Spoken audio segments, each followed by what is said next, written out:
commencé sëñ Basiru mi sëñ Cheikh Thioro Mbacke sëñ Bar Sadis ak ñeneen la ñuy yëngatu ñun boo ci génnee njabootu sëñ Touba man ñi ma jur defe naa dara des ci parti boobu kon ñun amuñu lu dul suñu diine amuñu lu dul suñu kilifa diine ci yéen lañu yaakaar fii ak àllaaxira. waaw beneen bi may wax mooy ci wàllu Sonko ba mu demee fële jàkkaarloog sëriñ bi mu ne sëriñ bi yow laa yaakaar àdduna ak àllaaxira Sonko bu fekkee mun nga jot sama audio wala sama live bi samay kàddu li nga jàppoon ba mel nii ne bu ko bàyyi jig na la olof day wax loolu. gis nga yàlla léeg dina la jàppale c'est parce que da ngaa wéeru ci moom c'est parce que da nga koo jox sa bopp yàlla jàppale la. yàlla bu la dimbali ba nga wéetee ba nga nekkee yow kese tolof mu def ci xolu nit ñi ñu bëgg la ba génnee la ci situation yi nga nekk dellool yàlla moomu njukkal. sëriñ si nga yaakaar mënaluñu seen bopp ba lay mënal àdduna ak àllaaxira sëriñ si nga yaakaar taalibe yi lañu yaakaar ak politiciens yi. sëriñ si su ko taalibe bi joxul du dund su ko politicien bi joxul du dund comme kii nga yaakaar àdduna ak àllaaxira taalibe bi la yaakaar ak politicien bi ka yaakaar nit ka yaakaar doomu aadama ni yow pour lekk ak naan kooku noo koy dénkee sa bopp noo koy yaakaaree àdduna ak àllaaxira la la mënal. comme Sonko la waroon mooy sant yàlla moo la waroon yonent bi sallallahu alayhi yàlla borom subhanahu wa taala wax na ni man amila amalan ashraka ma'iya ghayri taraktuhu wa shirku képp ku jëf ab jëf boole ma ak keneen yàlla mu ne ma bàyyi ko ak kooku te bu la yàlla bàyyee ak sëriñ si non doo dem. comme dellool sa bopp ci yàlla dénkal sa bopp yàlla gëmal yàlla ànd lak yàlla ni nga ànd ak moom démb ak barki démb. bul def sa xel ni ñii boo leen neexalu rek doo am nguur déedéet yaa ngi juum. qul illahumma malikal mulk tuutil mulka man tasha wa tanziul mulka mimman tasha. yàlla moom nguur mooy jox nguur ka ko neex moo koy jëlee ca ka ko neex. comme lam moo fi jar est-ce que njëriñ la woon kàddu yooyu nga wax bokkaale yooyu nga wax est-ce que waroon nga ko wax ban njëriñ nga ciy jëlee ñàkk ko wax ban lor nga ci am maanaam soo ko waxul woon yow laa yaakaar adduna ak àllaaxira ban lor la lay dikkal. imaginal boo waxoon loolu bokkaale bu rëy boobu nga xam ne yàlla nee na ku ci dee safar nga jëm soo ko waxoon génn faatu fan nga jëm. kon su fekkee mën nga ma dégg li ma lay conseiller mooy li ngay def mën nga ko def fekkee yoon boobu nga jël wéeral sa bopp yàlla kuy doyloo yàlla rek yàlla doy la yàlla dimbali la mais soo jëlee say mbir jox ko keneen yàlla bàyyi la ak ñooñu te bu la yàlla bàyyi ak ñooñu rek loolu problème la te affaire yépp dil la rek boo la xoolee affaire bi ba mu demee sëriñ bi taxaw di ko yuuxu di ko kii loolu dil la affaire bi maanaam mafia bi fu nekkoon diggante Senghor ak sëriñ ya ko doon jàppale ak Mamadou Dia ba sëriñ yooyu fexe ba xeex Mamadou Dia ba dévier jeunes yi ba bañloo jeunes yi Mamadou Dia yoon boobu lañu bëgg a jël jamono ji mooy dil yooyu moo am dañoo bëgg sëriñ si fexe ba moo tax ba nga ñëwee loolu wàññi la sëriñ bi di jéem a wàññi di la yuuxu di la dàngam te pourtant ba keneen ki ñëwee deful loolu comprendre il faut nga xam dil yooyu kooku nga daan ni moom laa yaakaar àdduna ak àllaaxira ci ay dil la nekk comprendre loolu come on now dénkal sa bopp yàlla soo dénkal sa bopp yàlla rek yàlla jàppale la mais jour boo jëlee yàlla boo trahiré yàlla dénk sa bopp yàlla bàyyi la ak ñooñu waaw bi nga nekkee situation yàlla moo la dimbali du sam njàmbaar de yàlla moo la dimbali parce que da ngaa dénkoon sa bopp yàlla mais dem ci sëriñ bi sukk yow laa yaakaar àdduna ak àllaaxira ba nga koy génnee xam nga ni loolu bokkaale la mais bu ko wax loo koy wax ñàkk ko wax la lay jëriñ ñàkk ko wax la lay yàqal mais du la yàqal ñàkk ko wax yàqalu la dara lan la lay yàqal lan la lay gàkkal ci ñàkk wax loolu wax bi nga wax sëriñ bi wala yaakaar àdduna ak àllaaxira ban njëriñ la am après amul njëriñ sa carrière politique amul njëriñ ci sa diine bal sax day màbb diine loolu comme tuub ko nga delluwaat ci yàlla nga xam ne yàlla moom mooy maye nguur ñoom mënuñu dara ñoom bu ñu mënoon dara 2012 ñooy fal Ablaye Wade bu ñu mënoon dara 2012 ñooy fal Ablaye Wade bu ñu mënoon dara 2019 ñooy fal Idrissa Seck comme mënuñu dara yàlla moom moo mën am ñoo xam ne boo ko defee nag yàlla bàyyi la ak ñoom bu ko defee nga wéet te du ko jar. comme moo tane donc dam leen di wax ni sénégalais yi bu fekkee 100 lañu xaaj bi yëpp ay dof lañu ay mbaam lañu ku leen ko waxul rek day fekk mu nekk fii di masla ak yéen taal leen seen xel yi dimbale leen jeunesse bi parce que dafa am ay xale yuy juddu si hôpitaux yi chaque jour xale yooyu si yéen la ñu yaakaar si seen comportement la ñu yaakaar si seen bëgg-bëgg réew la ñu yaakaar seen sacerdoce seen détermination la ñu yaakaar pour que suba ñoom it ñi mën a taxaw mais ngeen bàyyi ñenn ñi di def lu leen neex ci biir réew mi ku wax ak ñoom ku leen wax suñu juum ak lu ñu nekk di yàq ngeen jógee nekk seen dag ngeen ne da nga leen di défendre ci lu dul dëgg avocat di diable lu tax doo leen am avocat yi mel ni maître El Hadji Diouf lu tax doo leen ko am si di ngeen ko am di ngeen ko am parce que peuple d'avocat di diable ngeen loolu ngeen gëm peuple d'avocat di jaam ngeen peuple d'avocat di diable ngeen c'est ça loolu mooy wax ji gis naa Baye Mor Kane mu ne ma j'ai pas compris xaw ma man lay waxal wala keneen ci Serigne Mountakha sa waay dama lay expliquer benn affaire man Touba dem naa fa 4 ans consécutifs gënoon naa nekk sa murit que di nekk taalibe Baay te murit mooy ku gëm yàlla muridullaahi ku gëm yàlla képp kuy jullit war nga nangu doon murit boo ko bañee doo dara ak Ibadu Rahman mu ngeen di bañ ngeen di tuddee ñenn Ibadu Rahman ngeen di murit mooy ku gëm yàlla ku ragal yàlla mooy première chose bu ma lay xamal deuxième chose mooy Touba dem naa fa 3 ou 4 fois consécutifs yoo xam ne tëbaluma Xelkom ci tool ya di liggéeyal sëriñ bi sama façon man pendant 2 jours def naa ko am naa ay témoins fii ñu ngi fii keneen kaa ngi fii Paris sax ñoo doon ànd chaque année donc pour wax leen boo leen jéem a bëgg a nekk fii bu ñu waxee lu ñuy wax dëgg ngeen bëgg a jël affaire pour defar naay sal déedéet man nekkuma di yàq dama nekk di wax dëgg da ngeen di bu leen jaawale kuy wax dëgg ak koo xam ne dafay parparloo wala day farfarloo wala soit day bëgg di attaquer ab kilifa wala di reewandu déedéet man du ma ñooñu bu fekkee dañuy tànn ay jeunes yi yaru biiru Sénégal si lii mu 1 million mën naa am fit naan dinaa ci bokk c'est un dëgg xamuma dara de mais gëm naa ni yaru naa yaru boobu nag moo ma dul may mais gis lu ñu war a wax ci dëgg ñe duñ ko wax loolu hypocrisie lañ koy wooye je ne suis pas un hypocrite man yaruñu ma ci loolu du ma hypocrite te du ma ko mës a doon ala kulli àll c'est un dëgg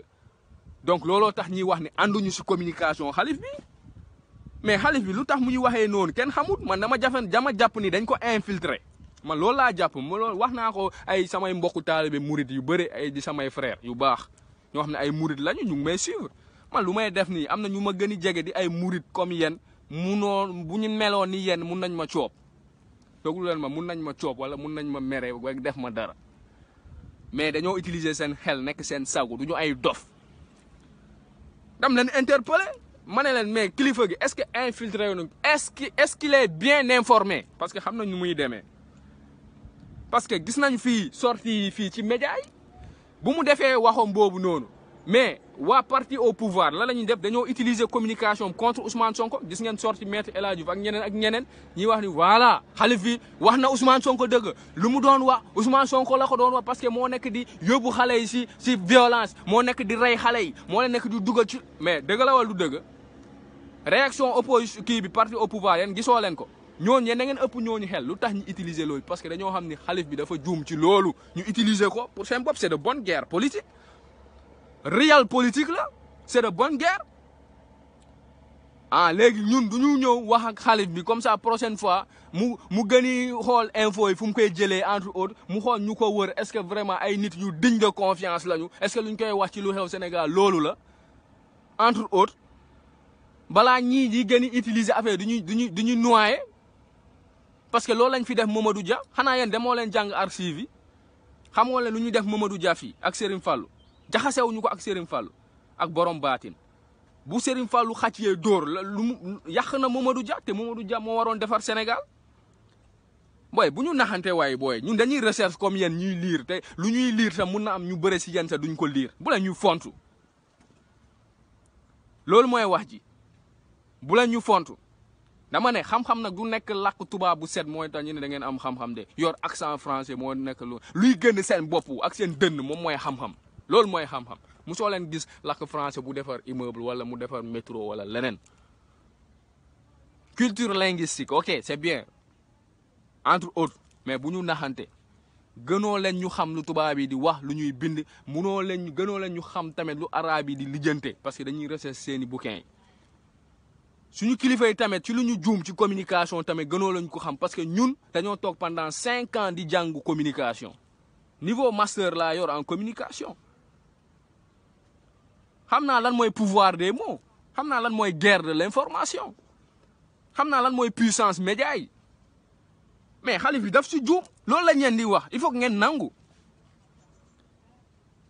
léegi nag lan mooy source juum boobu lan moo wundu juum ji lan moo indi juum ji ñun xamuñu ko foofu nag man dam ci interpeller ay nit ma laaj la ma ne est-ce que xalif il est bien entouré est-ce qu'il est bien informé mais ñooñu sax xamuñu parce que nekkuñu Sénégal dëmb rek maa ci wax si kenn koo xam ne sama mbokku journaliste la woon ñoo nekkoon ci benn télévision di liggéey ci yu may gis Sénégal ci wàllum tarixa ak diine gi ñu waxtaan si pendant presque 30 minutes da ngeen defee ne ñun dañuy ñëw rek ñu def live nii ak yéen parce que dañoo bëgg a wane suñu bopp yi ndaw yi wala dañoo bëgg a étaler suñu xam-xam gu tuuti bëgg Sénégal moo tax ñu nekk fii sama gaay bu ñu naxante bëgg Sénégal moo tax ñu nekk fii di wax ak yéen donc pour wax leen en gros Sénégal tënkuwut ci ay raay jub Sénégal nekkut ci ay raay jub Sénégal dafa am lu bëre loo xam ne dañoo war a taxaw pour defaraat te loolu noonu il faut que ñu wax il faut que ñu am fit di jóg déplacé wu di wax ak suñu kilifa yi di échanger ak ñoom boo soriyee nga uti moyen nga communiquer comme lu may def nii mais bu fekkee lal dañuy toog nii ñi bàyyi suñu njabooti biiru Sénégal mu am ay nit yu fa nekk di leen toroxal man du ma bokk ci jeunes yooyu yuy toog di seetaan de sama yaay dafa nekk biiru Sénégal sama njabooti pap mu ngi biiru Sénégal dama am doom biiru Sénégal ay doom biiru Sénégal ay sët ay jarbaat yu war a nekk biiru Sénégal yu fa nekk déjà sax boo leen defee ne yéen Sénégal yéen a ko moom yéen kese da ngeen di nax seen bopp boo leen defee Sénégal yéen a ko gën a bëgg a ñii itam da ngeen di nax seen bopp boo leen defee Sénégal nag lu leen neex ngeen def ci kenn du leen wax da ngeen di nax seen bopp heure boobu dafa passé kii di Cheikh Anta Diop ak Mamadou Dia toujours ñuy bàyyi ay kilifa ñu ñuy tënk si seen bëgg-bëgg ñoom ñu ñuy tënk si tekkaaral ci yambar ñuy tënk ci xaar ci ay muñ leen diine bi nee na te lii moo tax arabe yi defoo ñu ay jaam fii chaque jour ñu saaga suñu ndey si réseaux sociaux yi chaque jour ñu saaga suñu ndey si réseaux sociaux yi ñoo bokk ak ñoom diine ok ñoo bokk ak ñoom diine dam leen ne su ma amoon puissance dem teggi yonante bi fu ñu ko suul ak kaaba bi dugal ko Afrique dam koy def déglu leen ma bu baax de su ma amoon puissance dem teggi yonante bi fu ñu ko suul ak kaaba bi dugal ko biir Afrique dam koy def waxin la nag pour kilifa diine yi xam ban heure moo jot diine dafa am lu mu wax ci ab ndaw ci ab jeunesse diine waxut ngeen tënk xelu xale yi dafa wax ngeen libéraliser jeunesse yi ngeen responsabiliser leen pour ñu défendre seeni terroir ndax l'islam loolu kese la woon et seen dëgg mais loolu amu fi te Sénégal nekk di nabal jeunesse gi créer ay yambar ay cerveau yoo xam ne yu inutile ci biir réew mi bàyyi homme politique yi di def lu leen neex ci biir réew mi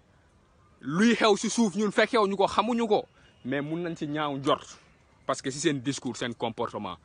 dama waxoon du ma ci wax mais dinaa ci wax déglu leen ma bu baax partager leen sama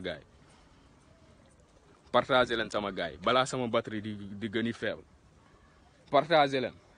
dam leen ne képp ku bugut ñu wax dëgg luy xew ci diine gi jëm ci politique bi ak société buggu ko na désabonné sama page sama compte parce que aw ma page sama compte laay wax ak yéen su ma amoon page ma bussee rek ngeen xam dëgg la te lu ma war a wax waxaguma leen ko ba tey képp ku ko bëggut na désabonné sama compte parce que liste bi dafa gudd liste d'attente bi dafa gudd am naa plus de 250 personnes ou 300 yoo xam ne ñu ngi si liste d'attente bi man la ñuy xaar ma ajouté leen ñu nekkuñu fi di neexal maamu kenn baayu kenn wala njiitu kenn ci biir réew mi Sénégal lañ fi nekkal ak Afrique il faut que loolu mu leer seen bopp et c'est un dëgg dafa am lu xew Ousmane Sonko demoon na Touba déglu leen ma bu baax de Ousmane Sonko demoon na Touba ci loolu maa ngi ziar d'abord xalif général des Mourides maa koy ziar di ko jox sama respect lépp nag mais ñun communication la ñuy def suñu propre analyse la ñuy def Ousmane Sonko dem na Touba Macky Sall tamit dem na Touba xalif général des Mourides bu Ousmane Sonko demee Touba dafa am nu mu waxee ak Ousmane Sonko ma neexuma de billahi wallahi tallahi neexuma barke Serigne Touba neexuma jeex tak laa def si Serigne Fallou ci mbëggeel aka maa ko bëgg kon je suis mieux placé fii di wax ak yéen en tant que seen morom jullit avant tout billahi wallahi tallahi xalif général des Mourides nu mu waxee ak Ousmane Sonko jaaduwut tegu ko si yoon man maa ko wax tegu ko si yoon xale bu ndaw nag mooy wax ak yéen d'accordu ma si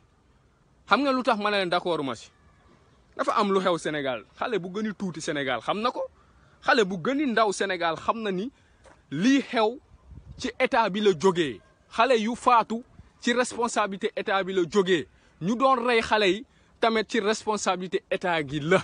parce que suñu force de l'ordre yi la dañu wax ni le président de la République est le chef suprême de l'armée c'est le patron de l'armée bu leen waxee dugg leen seen caserne ni dañuy dugg loolu lañ ñu jàngal depuis école élémentaire lañ ñu ko jàngal ñi dem ba collège dem lycée am suñu bac dem université ba ñu ñuy wax bac plus sangam nangam ngeen noonu bu ñu raisonné wu librement parce que kilifa nangam sangam nangam loolu du fi amati déglu leen ma loolu du fi amati sama gaay loolu du fi amati kon dama ne xalif bi nit la rek comme man mais du nit bu simple parce que si xilaafa la toog parce que si wilaaya la ne parce que borom xam-xam la du sama morom déglu leen ma bu baax du sama morom mais dina juum comme yonente bi mu doon juumee jamono saxaaba yi du loolu du juum te yonente bi da leen doon may pour ñu am temps de parole yonente bi day jàngale léegi nag xëy na xalif bi loolu la day jàngale mais wax leen ko ni xale yi comprendre nañu lu ngay jàngale mais dañu bëgg nga wax Macky Sall dëgg parce que lii xew ni yëpp Macky Sall mooy responsable bi loolu moo am Ousmane Sonko du ci lenn dañ ko bëggoon jaay doole toroxal ko tuutal ko suul ko comme ni ñu suulee Mamadou Dia ak Cheikh Anta Diop loolu la ñu bëggoon xale yi jóg taxaw ñee du fi amee ñi teg seen ligne droite nekk ci première ligne rideau de fer di défendre seen leader ñu yónni force de l'ordre ñi faat si ay nit ba pare ñu bugg ko jiiñ waa MFDC je pèse bien mes mots c'est catastrophique dans la communication du gouvernement sénégalais c'est un manque de respect notoire vis-à-vis des Sénégalais parce que les vidéos sont là les informations sont là tout est palpable c'est un acteur des médias qui vous parle ñun suñu xel yi dafa ubbeeku bu yàgg bu ñuy nekk suñu berceau fu ñu weeru rek dañoo bëgg a dolleeku et c'est un dëgg lu ñuy def tamit xam nañ ko lu ñuy wax tamit xam nañ ko bu baax donc xalif bi loolu la waroon a wax Macky Sall wax ko dëgg wala ton bu mu utiliser contre si Ousmane Sonko pas contre mais Ousmane Sonko bu mu nekkee président mu toog jàkkaarloo ak moom ton bu mu utiliser di wax ak Ousmane Sonko même ton la war a utiliser wax ko Macky Sall c'est ce qu'on attendait dafa war a am équilibre dafa war a am équilibre si nu muy waxee mais gisuma équilibre boobu noonu sama gaay dëgg la rek la vérité fait rougir les yeux mais elle ne les crève pas la vérité fait rougir les yeux mais elle ne les crève pas dëgg la rek équilibre dafa war a am si communication suñu kilifa diine yi parce que Ousmane Sonko opposant la mais c'est un futur président de la République du Sénégal c'est un futur président de la République du Sénégal donc mérité na tamit mu am nu ñuy waxee ak moom surtout ci loo xam ne defu ko surtout loo xam ne du ci responsabilité am la ne surtout loo xam ne si homme politique ci état bi au cœur de l'état c'est là où surgissait toute cette bassesse politique là toute cette violence politique là ça vient de l'État lui-même donc xalif bi bu doon wax dafa war a am équilibre si nu mu doon waxee mais ton bu mu doon waxee ak Ousmane Sonko da ngay gis ni ci xol bu tàng la doon waxee ak Ousmane Sonko c'est comme si c'est Ousmane Sonko qui a liquidé ces jeunes là man loolu laa sentir opinion personnelle la ku nekk mun nga am sa xalaat si nu mu la neexee te beneen xalif bu ko waxee feneen muy Tivaouane Medina Baye Ndiassane tamit je ferai la même chose avec équilibre transparence exactitude loolu mooy wax ji seen dëgg donc pour wax leen en gros communication xalif général des mourides Serigne Mountakha Mbacké ça m'a pas plu pour la première fois ça m'a pas collé pour la première fois c'est un jeune qui vous parle ça m'a pas plu ça m'a pas collé xalif général Medina Baye Tivaouane Ndiassane ak feneen bu ko defoon ma wax ko dam leen ne ñun nekkatuñu jeune boo xam ne ay kilifa dañuy tënk ci lu ñu bëggut dañuy tënk ci lu ñu comprendre dañuy tënk ci lu dul dëgg nekkatuñu jeunes yooyu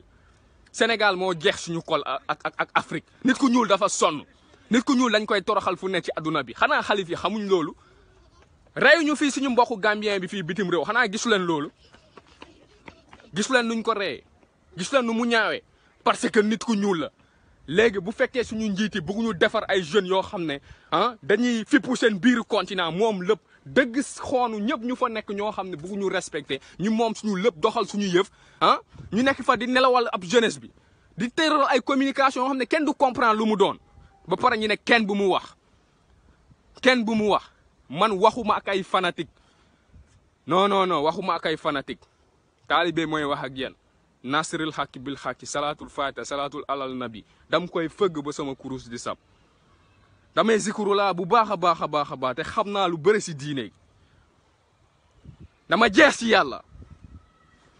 ci loolu laay waxee ak yéen tamit pour ci côté diine gi ci côté politique politiciens yi xam nañu ban jeune moo ñor ak bu ñorul xam nañu ban jeune moo xamut ak bu xamut est-ce que ay dëgg bu ñuy wax ak sénégalais yi nag di wax suñu kilifa yi lu ñu war a waxee yeneen mboot yi jóg fee di wax ni way amal yar defar ni affaire yéen foofu ngeen toll man maa leen gën a yaru fuuf gën leen bëgg xalif bi fuuf gën leen jeex si Serigne Touba ak Mame Baye El Hadj Malick Sy fuuf lu ngeen bëgg ci ñoom laa bëgg mais nag am na loo xam ne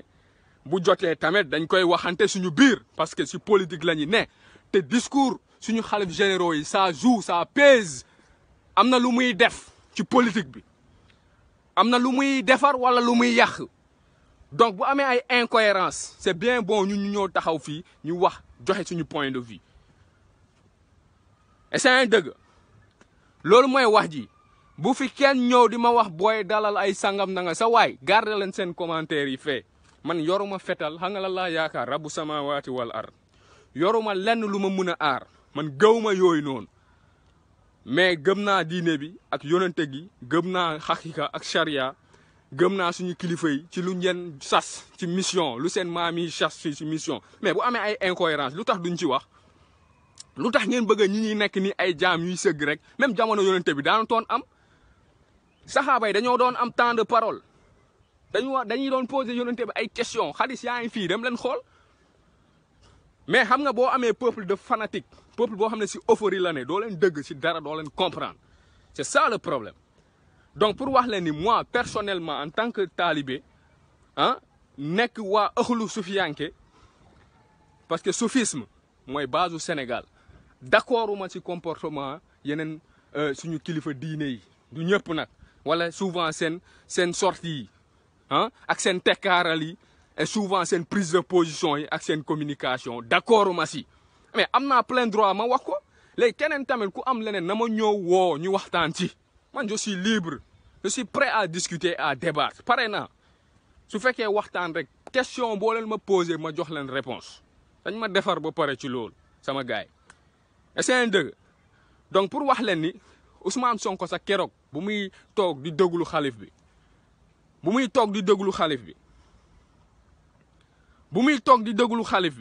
gis ngeen ni am na lu wàññeeku ci moom te waruñu façonner suñu président yi ñi am nu ñu mel suñu président yi dañoo war a équilibre ndax bu dul dara sa Sénégal dafa am yeneen diine yu fa ne suñu président yi dañoo war a équilibré waruñu sax nekk président boo xam ne day wéeru trop si benn côté mu xaw a faible benn côté déedéet président dafa war a nekk le président de tous les Sénégalais mais bu kenn waru ko affaiblir suñu futur président kenn waru ko affaiblir parce que Macky Sall boo leen ko defoon noonu du falu Macky Sall boo leen ko defoon même bu falu woon sax du mun a gouverner Sénégal bàyyi leen di déstabiliser ñii ñoo xam ne ñoo war a tabax Sénégal bu ëllëg loolu mooy wax ji kon communication gu dam ci àndut ba suba ginnaaw suba dam ci àndut te su ma dugg see Sénégal dinaa dem seeti xalif bi toog ak moom ma ne ko ànduma si woon ci lii ak lii ak lii mais ñu wax ci dëgg su ma nekkoon biiru Sénégal te ma am possibilité dem fa dinaa fa dem ma ne ko ànduma ci lii ak lii bu ma laajee lu tax ma wax ko loolu la xalif yi soxla ci yéen jeunesse su Sénégal mais pas du ay jeunesse yoo xam ne lu ñëw ñu wan lu ñëw rek ñu accepté lu ñëw rek ñu nangu sans réfléchir xanaa suñu xalif yi duñu juum duñu ay nit duñu ay nit rabbu samawati wal ard ayna la nañu waxante dëgg sama gaay duñu ay nit donc dama ne communication xalif général des mourides bii passé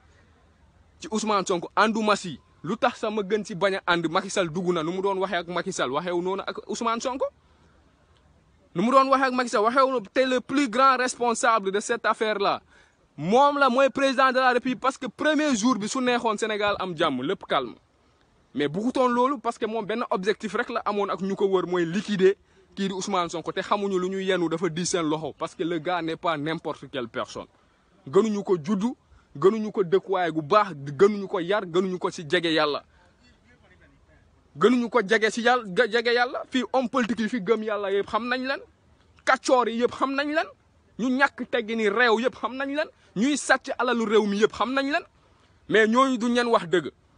barki démb rek maa ngi gis Bougazeli di def ay meeting biiru Sénégal am na kilifa bu gën mu wax ak moom Bougazeli bàyyi leen booy jinne dem na booy jinne ñibbi parce que bu fekkee Bougazeli day ñëw di def ay meeting di rag-ragee fu ne bëgg a doon maire wala leneen ci biiru Sénégal bàyyi leen booy jinne ñibbi parce que moom ak booy jinne amul différence 6 ak 9 la rek ban kilifa moo taxaw fii di wax loolu ban kilifa moo teggi sàkket yi wax lii du dëgg du yoon ah léegi bu jotee nag lu dara xew ci suuf bëgg a affaiblir ab nit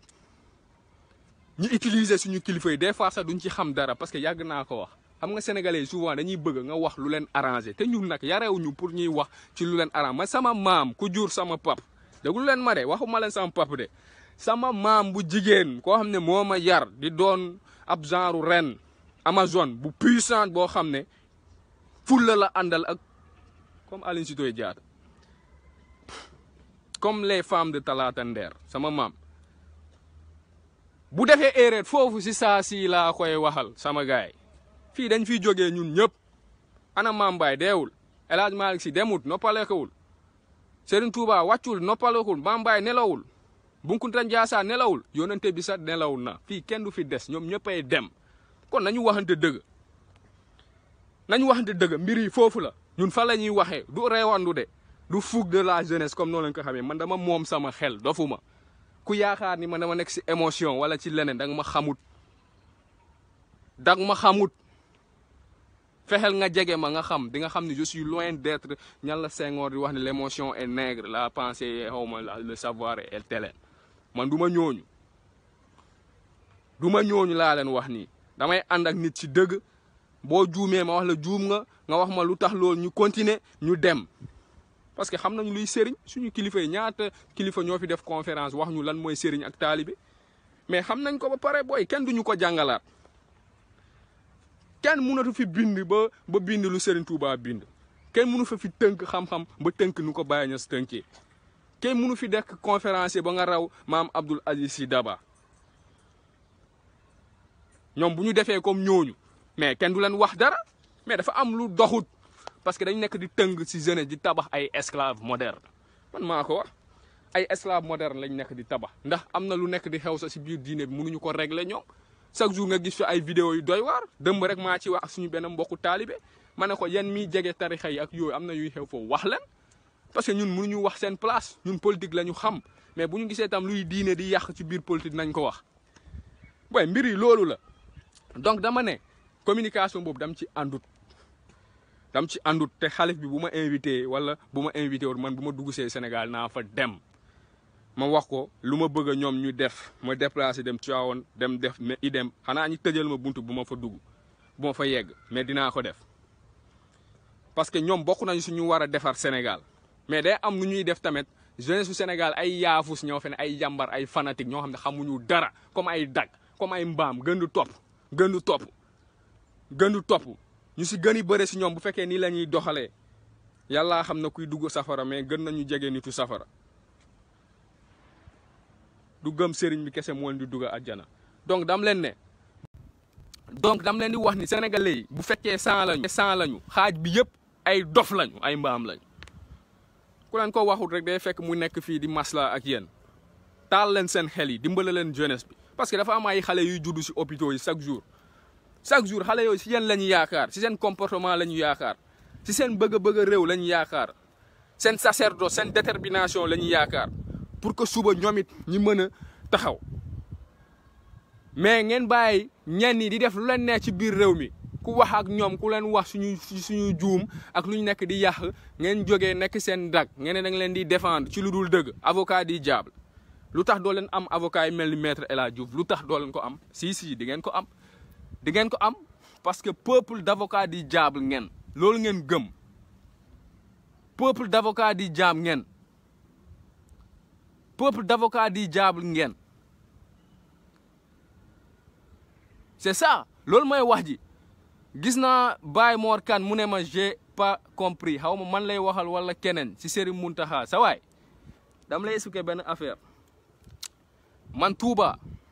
dem naa fa 4 ans consécutifs gënoon naa nekk sa murit que di nekk taalibe Baay te murit mooy ku gëm yàlla muridullaahi ku gëm yàlla képp kuy jullit war nga nangu doon murit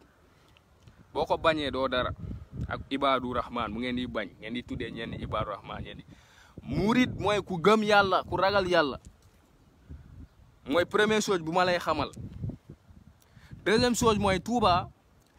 dem naa fa 3 ou 4 fois consécutifs yoo xam ne tëbaluma Xelkom ci tool ya di liggéeyal sëriñ bi sama façon man pendant 2 jours def naa ko am naa ay témoins fii ñu ngi fii keneen kaa ngi fii Paris sax ñoo doon ànd chaque année donc pour wax leen boo leen jéem a bëgg a nekk fii bu ñu waxee lu ñuy wax dëgg ngeen bëgg a jël affaire yi pour defar naay sal déedéet man nekkuma di yàq dama nekk di wax dëgg da ngeen di bu leen jaawale kuy wax dëgg ak koo xam ne dafay parparloo wala day farfarloo wala soit day bëgg di attaquer ab kilifa wala di reewandu déedéet man du ma ñooñu bu fekkee dañuy tànn ay jeunes yi yaru biiru Sénégal si limu 1 million mën naa am fit naan dinaa ci bokk c'est un dëgg xamuma dara de mais gëm naa ni yaru naa yaru boobu nag moo ma dul may mais gis lu ñu war a wax ci dëgg ñe duñ ko wax loolu hypocrisie lañ koy wooye je ne suis pas un hypocrite man yaruñu ma ci loolu du ma hypocrite te du ma ko mës a doon ala kulli àll c'est un dëgg donc looloo tax ñuy wax ne ànduñu si communication xalif bi mais xalif bi lu tax mu ñu waxee noonu kenn xamut man dama jàpp ni dañ ko infiltrer man loolu laa jàpp ma loolu wax naa ko ay samay mbokku taalibe murit yu bëri ay di samay frère yu baax ñoo xam ne ay murit lañu ñu ngi may suivre man lu may def nii am na ñu ma gën a jege di ay murit comme yéen bu ñu meloon ni yéen mun nañ ma coob déglu leen ma mun nañ ma coob wala mun nañ ma mere wala def ma dara mais dañoo utiliser seen xel nekk seen sago du ñu ay dof dam leen interpeller ma ne leen mais kilifa gi est-ce que infiltré wu est-ce qu'il est bien informé parce que xam nañ nu muy demee parce que gis nañ fii sorti fii ci média yi bu mu defee waxam boobu noonu mais waa parti au pouvoir la ñuy def dañoo utiliser communication contre Ousmane Sonko gis ngeen sorti maître El Hadji Diouf ak ñeneen ñuy wax ni voilà xalif bi wax na Ousmane Sonko dëgg lu mu doon wax Ousmane Sonko la ko doon wax parce que moo nekk di yóbbu xale yi si violence moo nekk di rey xale yi moo leen nekk di dugal ci mais dëgg la wala du dëgg réaction opposition kii bi parti au pouvoir yéen gisoo leen ko ñooñu yéen da ngeen ëpp ñooñu xel lu tax ñu utiliser loolu parce que dañoo xam ni xalif bi dafa juum ci loolu ñu utiliser ko pour seen bopp c'est de bonne guerre politique réel politique la c'est de bonne guerre léegi ñun du ñu ñëw wax ak xalif bi comme ça prochaine fois mu gën a xool info yi fu mu koy jëlee entre autres mu xool ñu ko wër est-ce que vraiment ay nit yu digne de confiance lañu est-ce que lu ñu koy wax ci lu xew Sénégal loolu la entre autres balaa ñii di gën a utiliser affaire du ñu noyer parce que loolu lañ fi def Mamadou Dia xanaa yéen demoo leen jàng archive yi xamoo leen lu ñu def Mamadou Dia fii ak Serigne Fallou jaxasewuñu ko ak Serigne Fallou ak borom baatin bu Serigne Fallou xàccee dóor yàq na Mamadou Dia te Mamadou Dia moo waroon defar Sénégal booy bu ñu naxante waaye booy ñun dañuy recherche comme yéen ñuy lire te lu ñuy lire sax mun na am ñu bëre si yéen sax duñ ko lire bu la ñuy fontu loolu mooy wax ji bu la ñu fontu dama ne xam-xam nag du nekk làkk tubaab bu set mooy tax ñu ne da ngeen am xam-xam de yor accent français moo nekk luy gën seen bopp ak seen dënn moom mooy xam-xam loolu mooy xam-xam mosoo leen gis làkk français bu defar immeuble wala mu defar métro wala leneen culture linguistique ok c'est bien entre autres mais bu ñu naxante gënoo leen ñu xam lu tubaab yi di wax lu ñuy bind gënoo leen ñu xam tamit lu arabe yi di lijjante parce que dañuy recherche seeni bouquin yi suñu kilifa yi tamit ci lu ñu juum ci communication tamit gënoo lañ ko xam parce que ñun dañoo toog pendant 5 ans di jàng communication niveau master laa yor en communication xam naa lan mooy pouvoir des mots xam naa lan mooy guerre de l'information xam naa lan mooy puissance média yi mais xalif bi daf si juum loolu la ñeen di wax il faut que ngeen nangu léegi nag lan mooy source juum boobu lan moo wundu juum ji lan moo indi juum ji ñun xamuñu ko foofu nag man dam ci interpeller ay nit ma laaj la ma ne est-ce que xalif il est bien entouré est-ce qu'il est bien informé mais ñooñu sax xamuñu parce que nekkuñu Sénégal dëmb rek maa ci wax si kenn koo xam ne sama mbokku journaliste la woon ñoo nekkoon ci benn télévision di liggéey ci yu may gis Sénégal ci wàllum tarixa ak diine gi ñu waxtaan si pendant presque 30 minutes da ngeen defee ne ñun dañuy ñëw rek ñu def live nii ak yéen parce que dañoo bëgg a wane suñu bopp yi ndaw yi wala dañoo bëgg a étaler suñu xam-xam gu tuuti gi bëgg Sénégal moo tax ñu nekk fii sama gaay bu ñu naxante bëgg Sénégal moo tax ñu nekk fii di wax ak yéen donc pour wax leen en gros Sénégal tënkuwut ci ay raay jub Sénégal nekkut ci ay raay jub Sénégal dafa am lu bëre loo xam ne dañoo war a taxaw pour defaraat te loolu noonu il faut que ñu wax il faut que ñu am fit di jóg déplacé wu di wax ak suñu kilifa yi di échanger ak ñoom boo soriyee nga uti moyen nga communiquer comme lu may def nii mais bu fekkee lal dañuy toog nii ñi bàyyi suñu njabooti biiru Sénégal mu am ay nit yu fa nekk di leen toroxal man du ma bokk ci jeunes yooyu yuy toog di seetaan de sama yaay dafa nekk biiru Sénégal sama njabooti pap mu ngi biir Sénégal dama am doom biiru Sénégal ay doom biiru Sénégal ay sët ay jarbaat yu war a nekk biiru Sénégal yu fa nekk déjà sax boo leen defee ne yéen Sénégal yéen a ko moom yéen kese da ngeen di nax seen bopp boo leen defee Sénégal yéen a ko gën a bëgg a ñii itam da ngeen di nax seen bopp boo leen defee Sénégal nag lu leen neex ngeen def ci kenn du leen wax da ngeen di nax seen bopp heure boobu dafa passé affaire bi loolu la Amadou Lat Dara Gueye sa waay lii du manque de respect dégg nga bu la neexee nga jël vidéo bi dem tegal ko xalif mu déglu bu déglulee di ngeen bàyyi di dagg vidéo yi dégg ngeen bàyyi di dagg lu leen arrangé ak fu arrangé wut xalif bi ngeen koy tegal leen ko intégral bi yëpp vidéo bi yëpp mu déglu bu pare dinañ wax ni xale bi bëgg naa ko gis loolu man maa leen ko wax parce que moom du yenn kilifa la te xam na bu baax lu may wax mais kilifa day gis ci biiru njabootam ku d'accordul yonente bi saxaabaam dañu doon nekk ci moom ci biir ñoo ko d'accorduñu bëggoon na fi suul ab nit sang ko pour suul ko te kooku ku doon bakaar yu garaaw la mais ñi remettre en cause yooyu noonu jëloon na fi alal jullit yi di ko jox yéeféer yi jullit yi ñi taxaw ñi naan ko mais yonente bi lu muy def ni xale yaa ngi wax de ñi ne yonente bi moom bakaar gu muy def nii moom sangam ne di jël alal jullit yi di ko jox yéeféer yi loolu si lamiñu Baye Niass la balle déglu naa ko man maa ko déglu Baye Niass di ko wax audio baa ngi foofu saxaaba yi ak seen doom ay xale ñoo doon remettre acte yonente bi acte bi mu posé léegi yéen ngeen bëgg suñu kilifa yi bu ñu posé ay acte yoo xam ne dafa xaaw a mel ni lu bizarre duñ ci wax duñ ko analyser duñ ci wax may waxe ñëw respecté leen kilifa yi sangam nangam yéen mi yéen a respecté wut kilifa yi parce que kilifa yi bëgguñu ay dof di leen topp seen gannaaw su boobaa kilifa bi bu amee problème vision sax muy dugg si pax yow doo ko kilifa bi fii yaa ngi dugg si pax kilifa bi dafa soxla ñu koy dimbale moom it affaire bi loolu mooy wax ji man dam leen ne yàlla daf ma dimbale nit bu impartial la am nga lu tax demuma Touba kese te dewuma Tiwaawoon dewuma Medina Baye kese te dewuma Touba dewuma Njaasaan kese te dewuma Yoff Laayeen ah këri diine yëpp laa dem sauf Njaasaan parce que Njaasaan aw ma woon temps pour mën fa dem aw ma woon chance tamit xam naa yàlla ma wax du ma fa mën dem du ma fa mës a dem mais dem naa këri diine yëpp laa leen wax nii ba ca Casamance ñu nekk ci wilaya dem naa leen seeti kon man munuma parparloo c'est impossible parce que xam naa gis naa ràññee naa xam naa ñoom ñëpp même mission lañ yor même combat lañu dof yi nekk ci conférence yi bu weeru koor jotee ñi def erreur ñoom ñoo leen nekk di jaxase yéen ñooñu ngeen war a wax mais du ñun dëgg lañ leen di wax dof yooyu noonu yoo xam ne bu ñuy def weeru koor bu jotee ñu occupé télé yëpp di def ay erreur fii di wax fii di fen ngir seeni poos yi ñooñu ngeen war a wax loolu may wax ji ñooñu ngeen war a wax mais du ñun sama gars yi bu ñu naxante fii xam nañu ku fi nekk ci dëgg ak koo xam ne day kàcc pour poosom koo xam ne poosom moo ko tax a jóg xam nañ ko voilà donc science sans conscience n'est que ruine de l'âme science sans conscience n'est que ruine de l'âme waxtaan leen ak seen kilifa ngeen wax ko da ngeen bëgg a ndaw yuy taxaw pour Sénégal jaral leen lu ne ñi jël seen bakken di ko jox Sénégal loolu ngeen bëgg et que ñoom war nañ leen seen dimbale voilà c'est ça waaw sooli dinaa fa dem Karantaba macha allah dinaa fa dem wax leen loolu seen kilifa yi ñi dimbale leen pour ngeen defar nit lu Ousmane Sonko di wax le vrai sénégalais toog ngeen fii lu yàgg di wax le nouveau type de sénégalais le nouveau